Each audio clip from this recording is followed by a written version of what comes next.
All right, people, brace yourselves because this is a tough talk episode of the Agile Marketing Edge. I am not going to pull any punches because this topic is serious. Here's the deal. This is a situation when far too many of our clients and prospective clients just walk away from Agile, even though it is the exact moment when they should be running right toward it. And that is the moment when things blow up. There's a reorg, or there's an acquisition, or the agency of record gets fired, or a new CMO comes in, or the product launch gets moved up by 6 weeks. Whatever it is, insert your particular flavor of crisis here. It feels like there is no way you could do anything else right now. And so your agile transformation gets paused. And the next thing you know, a year has passed and you are just as stressed, just as reactive, and just as behind as you were yesterday. And this is where the tough talk comes in. When things blow up, that is the best time for agility. That is the best time to transform. And no, I am not joking. The rest of this episode is all about why. Welcome to the Agile Marketing Edge, the first podcast dedicated to turning Agile theory into real-world marketing breakthroughs. I'm Andrea Fryrear, CEO of AgileSherpas, and your guide on this climb to smarter, faster, outcome-driven marketing. Every week, we unpack the what, who, and how behind Agile marketing, from building high-velocity workflows and slashing waste to measuring what really matters and scaling success across teams. You'll hear quick hit strategies you can deploy today, plus candid stories from marketers who have traded chaos for clarity and never looked back. Hit follow wherever you listen, and let's carve the next switchback together.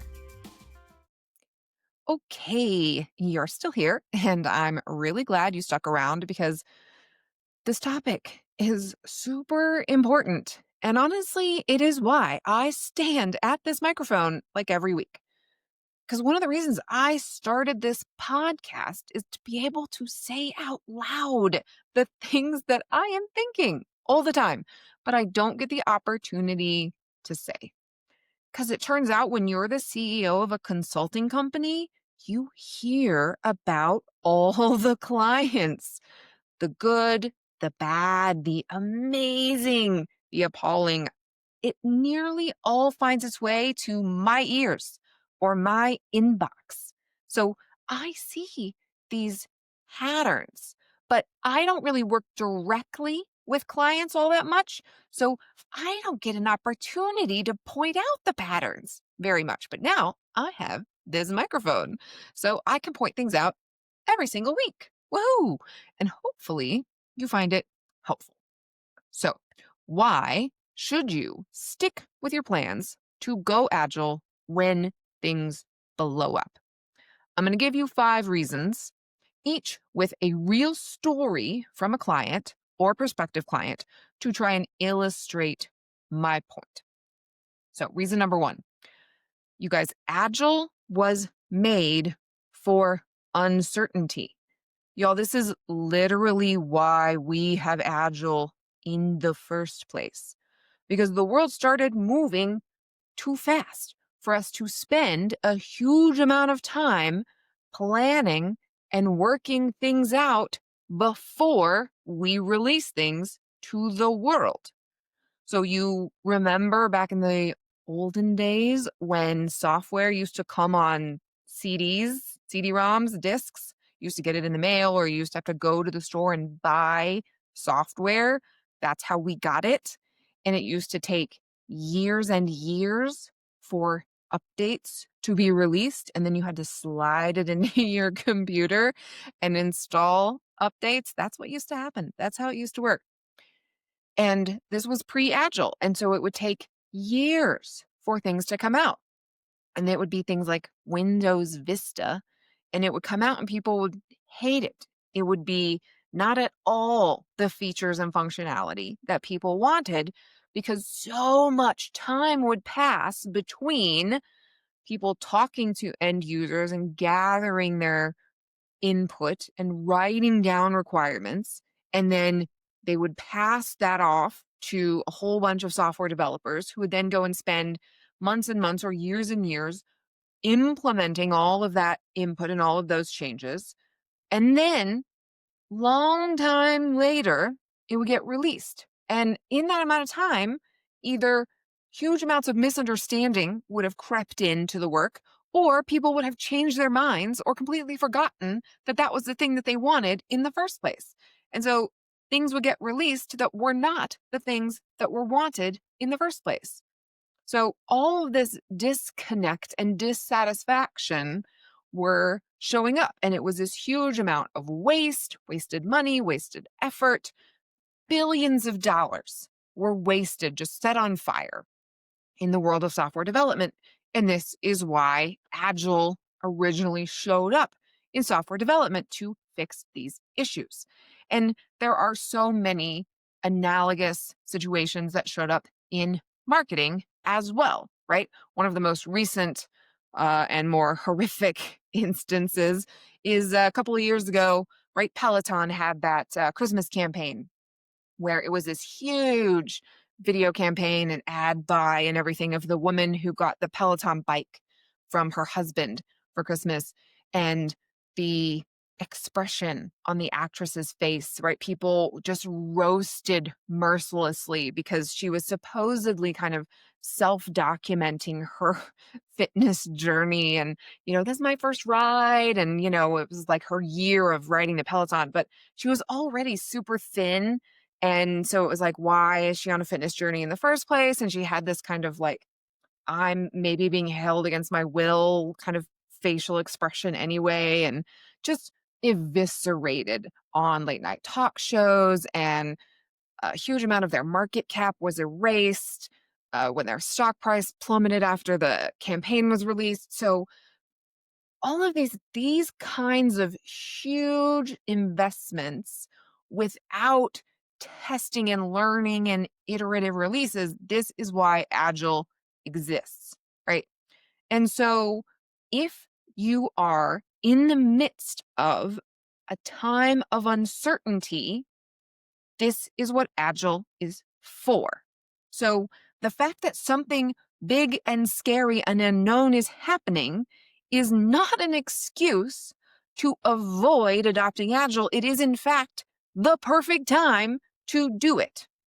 And so we've had clients who have chosen to pause or completely stop their Agile rollout because there was an acquisition.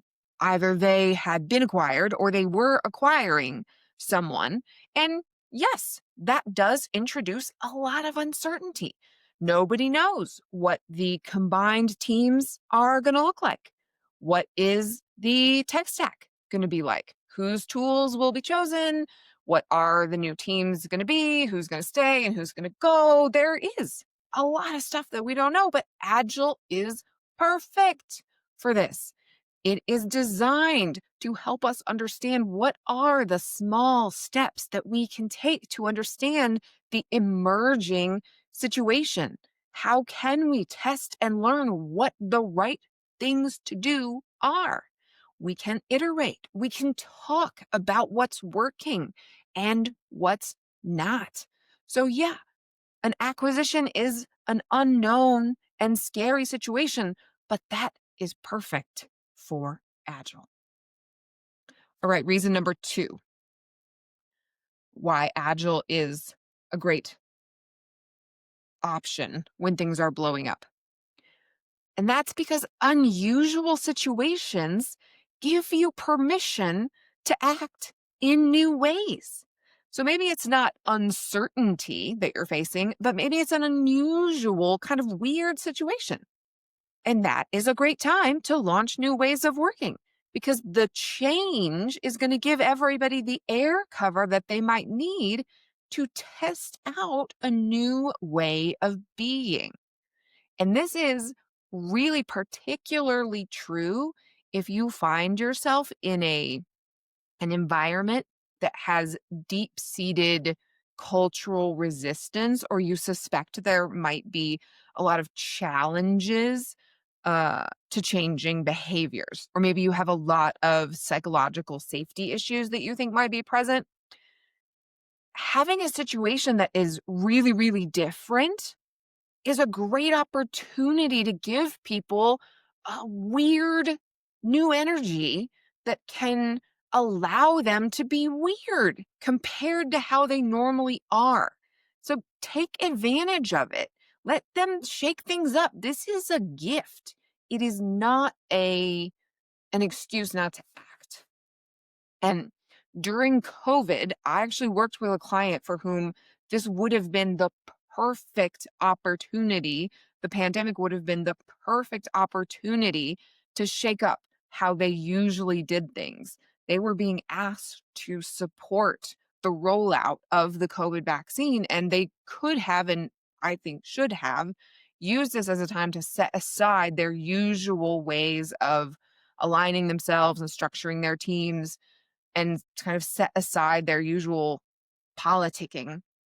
But unfortunately, they really brought all their normal baggage and behaviors with them.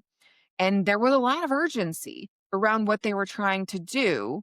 And instead of using that unique situation as a driver to change the way that they worked, they really kind of used it as an excuse to fall back into the way that they always did things and to do what felt safe instead of leaning into doing something in a new way. So use the new situation to do something new instead of using it as an excuse to cling to what you know.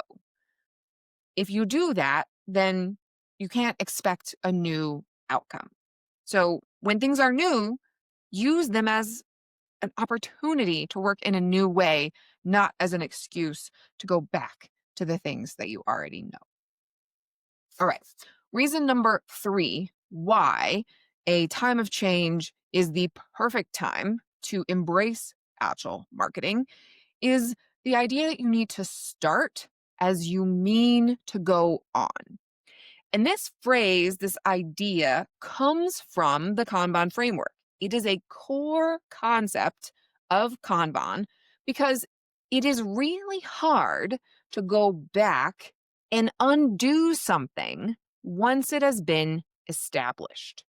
It is, in fact, much easier to just go ahead and start out doing things the way you intend to always do them. So if something happens to disrupt your agile rollout and you think, all right, we're just going to stop and we'll wait a little while and then go back and bring agile in again later, don't stop. Don't pause. Don't think that you're going to go and pick it up again later because, spoiler alert, you will not. I have been doing this for a decade now, and I can tell you that you won't.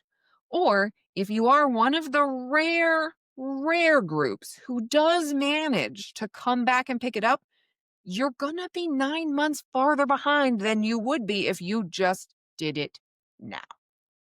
And I'll give you an example from an actual client. So they were making some good headway.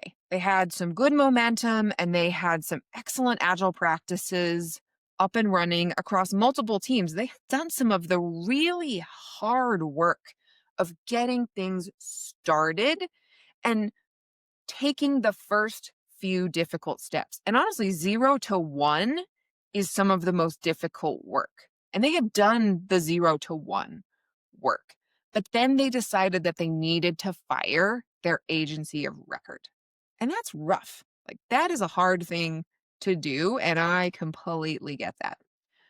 And so, in the midst of all of that, they decided that while they were offboarding their old agency of record, choosing a new one, and then onboarding the new one, that they needed to stop all of the change efforts around ways of working. Frankly, I think that's a mistake. I think that they should have kept the changing ways of working in place so that when the new agency of record came on board, they could start as they mean to go on. And they would have had these established, well-oiled machine type ways of working up and running, already in place, and beautifully established so the agency of record can just slot right in instead of now having multiple things that they're going to have to try and figure out as they are onboarding the new agency of record.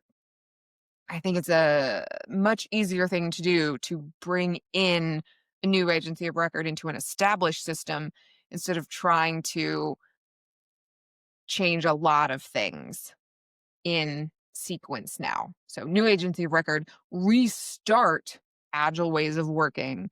And now we're behind. We're a year later in our agile change journey than we would have been if we would have just kept those wheels turning.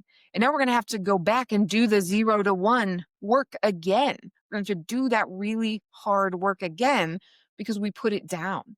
We put the agile work down and lost all of that momentum.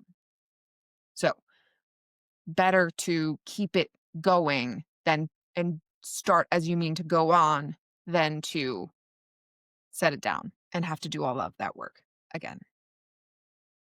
All right. Reason number 4 why you should keep going with your agile implementation, even in the midst of all kinds of crazy stuff, is that keeping change chunked together will actually get it done faster.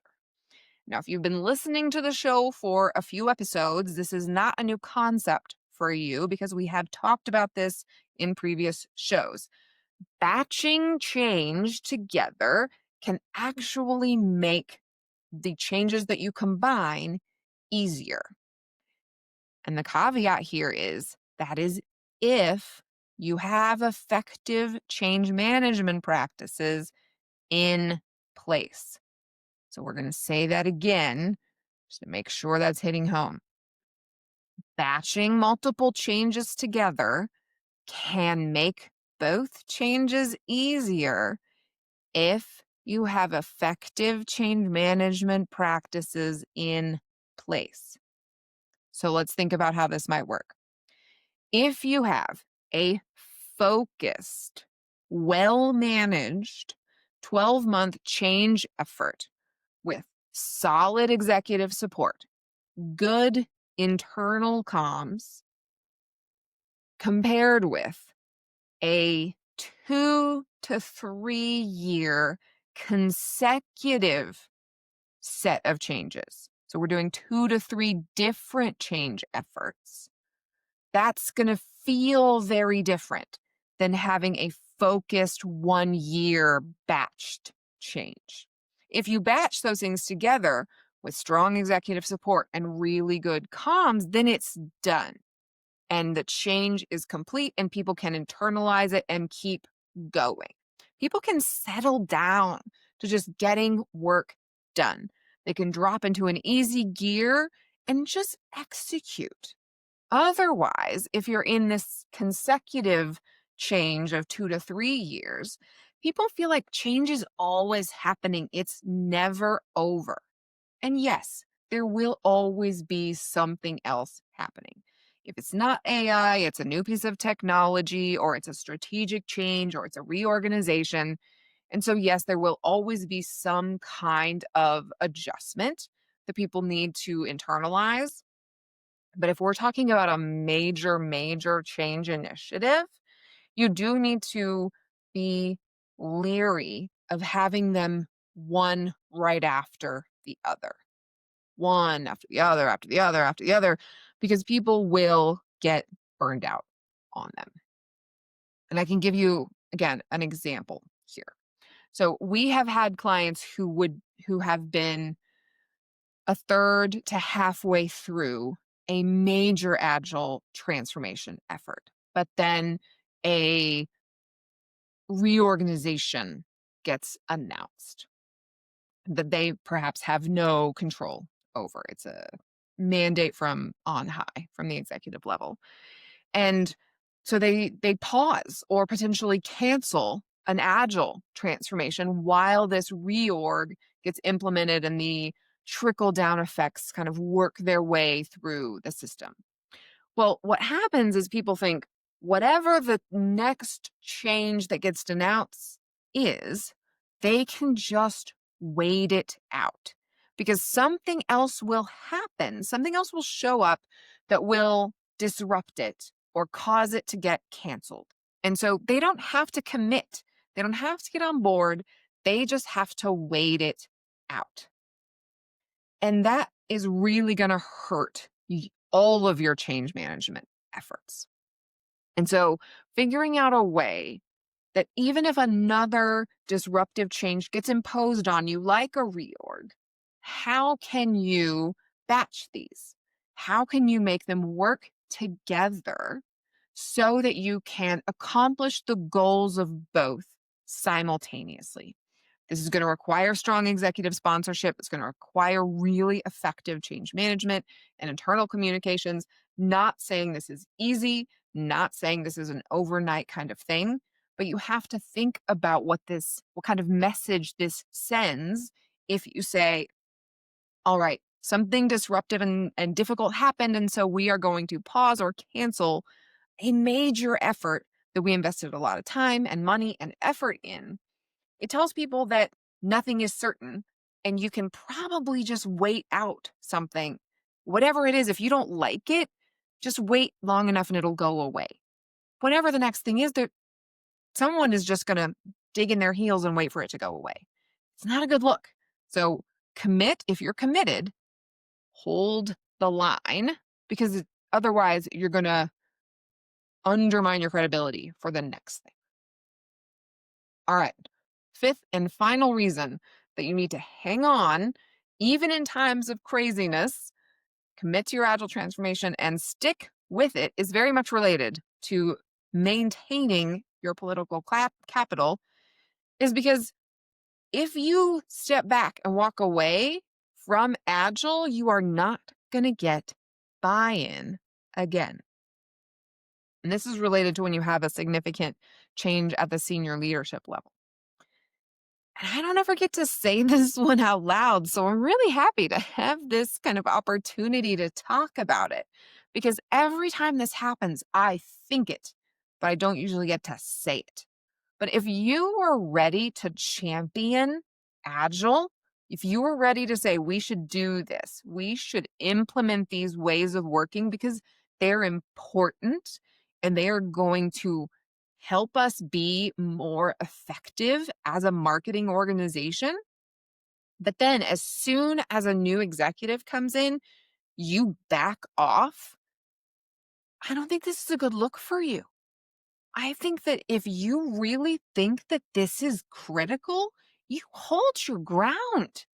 And I think this goes for any big effort that you were ready to put budget and energy behind. If you aren't willing to go to bat for it when a new senior leader comes in, I think that means you don't believe in it enough. And they're going to see that, and they're never going to reauthorize it. That line item is out of the budget forever. It's not coming back. And they've got their own ideas. A new senior leader is going to want to come in and put their stamp on things. But they also want to have some degree of continuity. They want to be able to get the buy-in, and they want to be able to collaborate effectively with the people who are still in the organization. And if you can make your case, and you should be able to make your case for why Agile is important, then make your case. And you should be able to tie an Agile transformation to the ability for this new senior leader to make a quick impact. Because the antidote to having Agile be immediately cut as a large initiative when a new senior leader comes in is that Agile, of course, should be tied to business outcomes. So, for example, if a senior leader comes in and you're able to say something like, if we cut down on the wasted effort in marketing, we could release 30% more campaigns, which would then generate 30% more MQLs, which would correlate to about $1 million in gross revenue. Well, then, of course, should we delay that $1 million gain for 6 to 9 months while this new senior leader gets onboarded? No, of course not. Or should the Agile transformation that was going to be earmarked for this next quarter get completely cut? And we should just walk away from that potential $1 million in additional gross revenue? Nobody's going to say that we don't want to do that. But if the only description of this effort is, we would like to pilot Agile marketing, and that project costs $50,000. Of course, it's the first thing on the chopping block. I'd be looking to cut that line item in my budget too. You have to be able to document and show the potential ROI for this kind of work. And I'm an Agile consultant, and I wouldn't want to invest $50,000 in this kind of work if you couldn't tell me the impact that you expect it to have. And good news, if you are struggling with how you might quantify the value of implementing something like Agile marketing, I got numbers for you. We have, with clients, documented $1 million in productivity savings in under 3 years. Not making these numbers up. $1 million in productivity savings in under 3 years. That is a real thing that you can have happen by using Agile marketing. We have had a 32% decrease in the planned costs of executing marketing work. If you're worried about keeping around your best people, we have had a 17% increase in year-over-year employee satisfaction scores. We've had a 35% increase in the annual number of projects completed. If you feel like your work is just sitting around and nothing's getting done, 35% more projects getting completed every year. And in case you're wondering if this is worth it as an individual contributor, 94% of marketers who have worked in an Agile team do not ever want to work any other way. And these are just a few stats from a few of our clients, and all specific to marketing.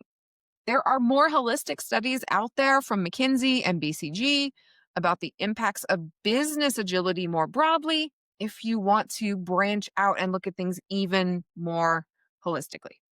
We've got case studies and we have got tons of data at AgileSherpas.com if you need some more ammunition to document your case.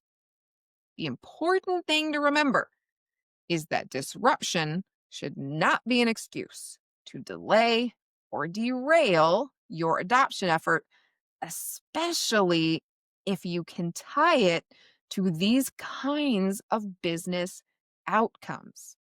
If anything, times of disruption are the time to accelerate your adoption of Agile. And of course, as always, in times of disruption or times of smooth sailing, the Agile Sherpas team is here to help anytime you are looking for a partner on your Agile marketing journey. Until next time, I'm your host, Andrea Fryrear. The struggle is real, but so is Agile marketing.